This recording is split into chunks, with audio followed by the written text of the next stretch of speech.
Hi, Gail Washington here with Pro Talks. I hope you're doing great this Tuesday morning, and we're going to be going over pastors or ministers' housing allowance and what's allowed by the IRS. Of course, the IRS is a little gray in this area, so it brings a lot of confusion. So I thought I would just go through some highlights today about pastors' housing allowance, and we're going to talk about what it is and some different benefits of it. And then next week, we'll also finish up with some other questions and things on pastors' housing allowance. So I hope this is a big help to you and just a bird's eye view of overseeing what can be done for pastors.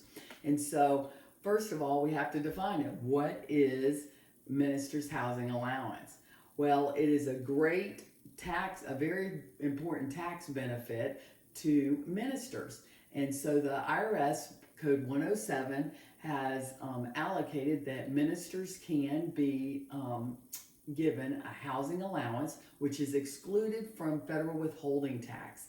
And it is a certain percentage or an amount of their compensation that's paid from the church. And they can actually take that as an allowance. And the church kind of designates that or acknowledges that. And so therefore, that they can be excluded from federal withholding tax, which saves them quite a bit of money in the long run. So this is a huge benefit to pastors and ministers, and I would definitely encourage them to do that.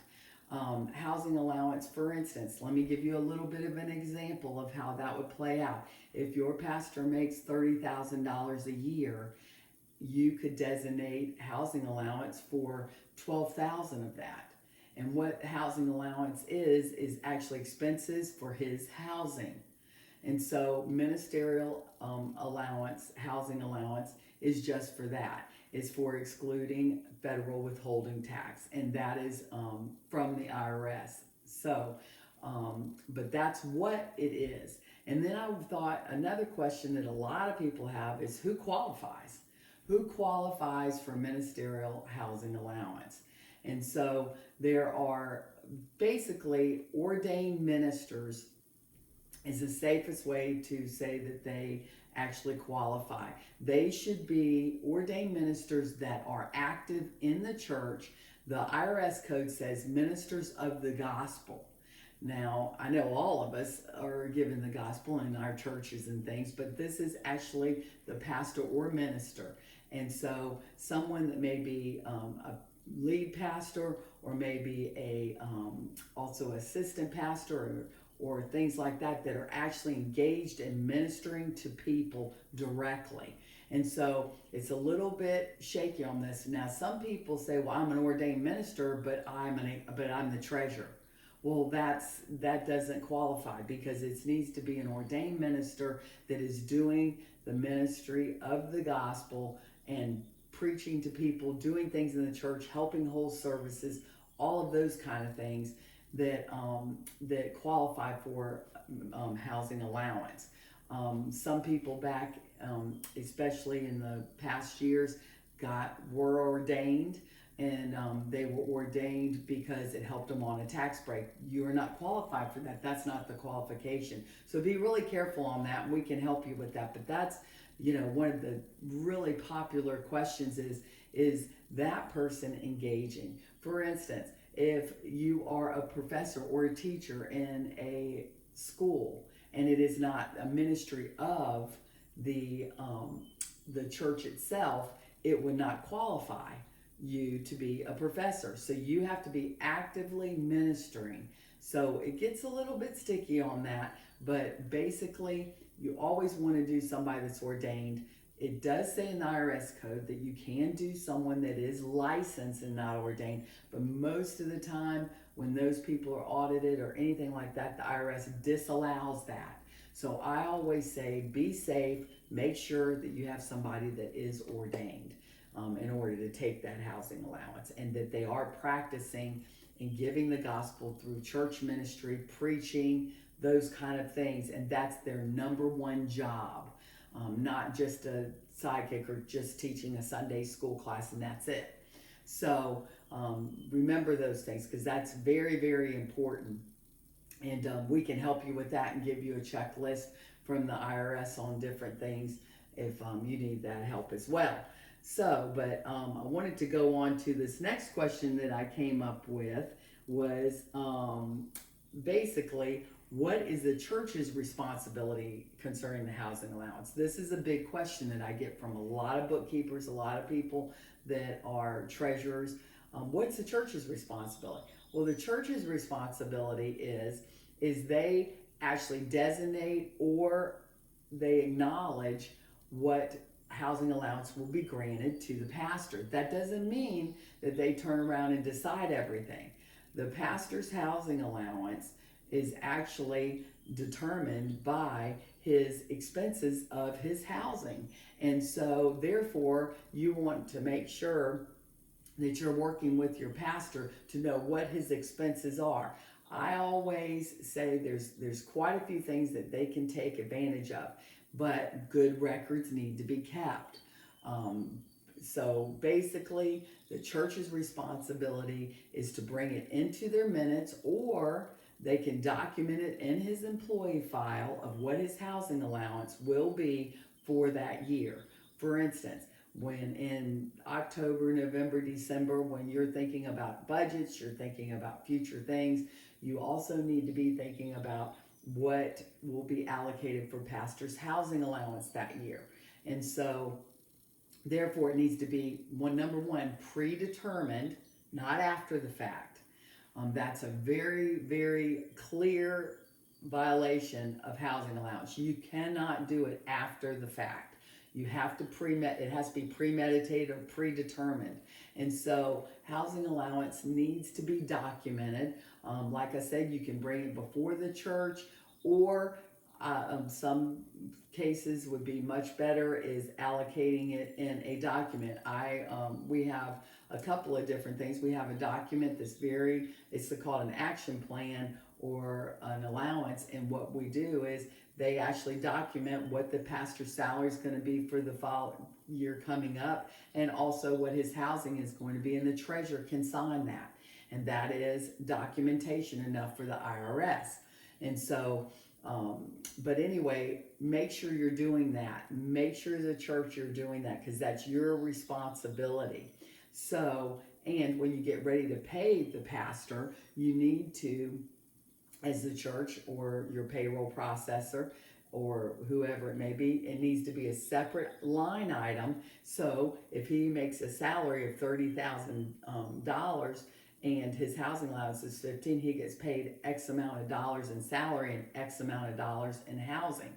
So he's still making $30,000, but you've got two breakdowns. And so make sure you're doing that, because it needs to be separated. And so that way it's documented properly, because remember, housing is not subject to federal withholding tax, but his regular compensation is. So it's a little bit confusing, but make sure you separate that out. That's what you want to do. But basically, that's the church's responsibility, is to acknowledge that. What are ministers responsible for concerning housing allowance? This has been a question. Ministers are responsible to keep all of their paperwork. They're responsible to, when they do their taxes at the year end, they make sure, pastors and ministers, that you have an accountant or a tax preparer that understands housing allowance, because housing allowance is still subject to FICA tax, which is Social Security, and withholding. And it gets a little bit sticky in there, a little bit about the way it's reported, but we'll get into that a little bit later. But that is subject to FICA tax if you're paying into Social Security. Some pastors opted out a while back, but a lot of pastors and ministers are still paying into Social Security. And so, but those are subject to that. By the way, retirement plans, things like that, if you're putting money away for retirement, that's not just excluded from FICA tax. That is subject to FICA tax. So that's a whole nother subject that we'll deal with later on. But the pastor's responsibility is to take that housing allowance amount and make sure that it matches what he spent. And it is a projection.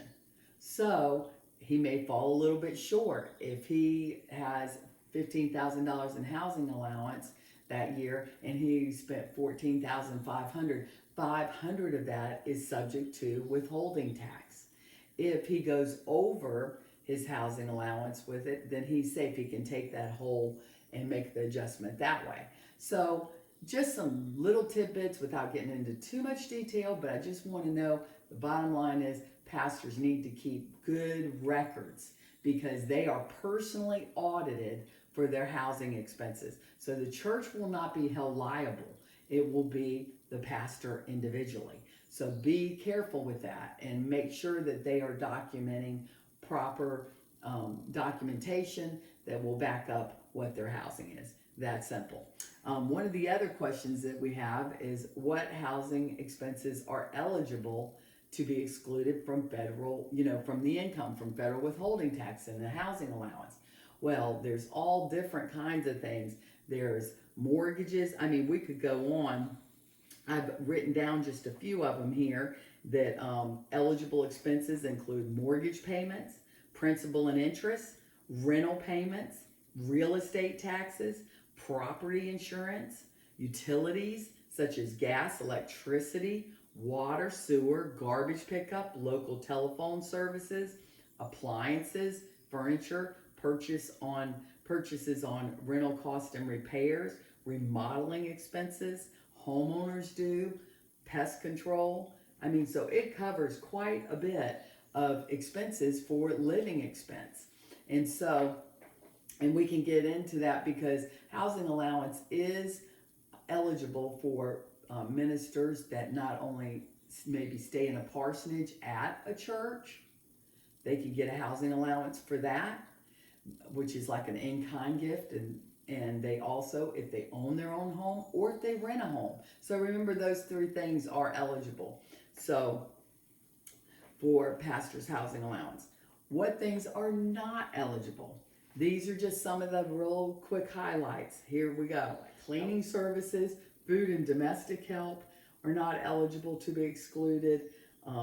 Is available for only principal residents, no vacation homes, no second homes, business property, a farm, home equity loan payments are excluded for part of the housing allowance. Anything like that, college tuition, and anything like that does not count toward housing allowances. So keep that in mind. Just a few different things. There's a whole list of things, but I just wrote a few things down.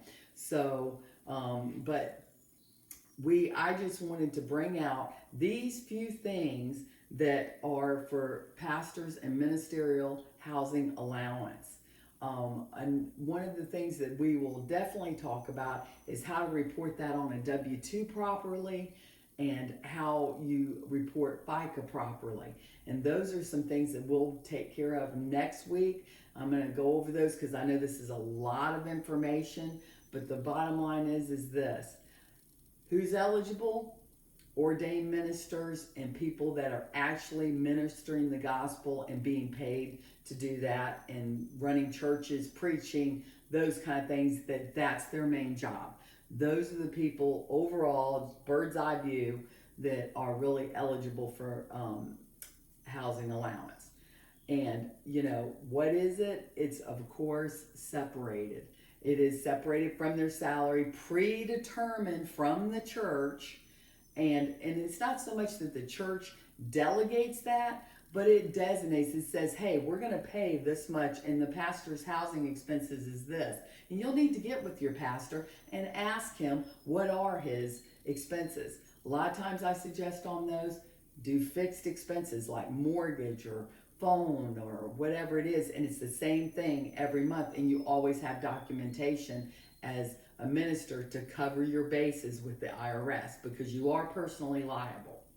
And so, but take advantage of those benefits. Don't be scared of them because it saves quite a bit in tax money and you are eligible for that. That is yours for the taking, okay, according to the IRS. And remember, housing expenses that are eligible are everything that takes care of your house, even remodeling. If you're doing a remodel and you get proposals on that ahead of time, or maybe a contractor doing it, you can take that as a housing allowance out of your salary and compensation, and the church can acknowledge it and sign off on it. So just keep those things in mind. Your regular housing expenses. What isn't is just things that like food or tuition or all those kind of things that I read. Just anything that it would be way outside the box, because the IRS is pretty liberal on what you can take as an housing allowance. So just remember that. And treasurers, help your pastors. Out of a lot of our clients, some of the payroll clients that we have, and we have many of them, weren't taking full advantage for their pastors on this. So make sure that you're doing that right. If you have any questions, of course, you can contact us at info@prosupportstaff.com. And make sure you subscribe to our YouTube channel on Pro Talks. Make sure you do that. And so come and opt in so you can be part of this group and we can talk about things. And by the way, if you have any questions or any subjects that you would like to cover for future Pro Talks, let me know. Send us a little email at info@prosupportstaff.com. Give us a call at 865-272-6550, and we'll help in any way that we can. And anyway, take care of your pastor. Give him all the benefits. Especially pray for him, because he is a minister of the gospel. And until next Tuesday, have a great week.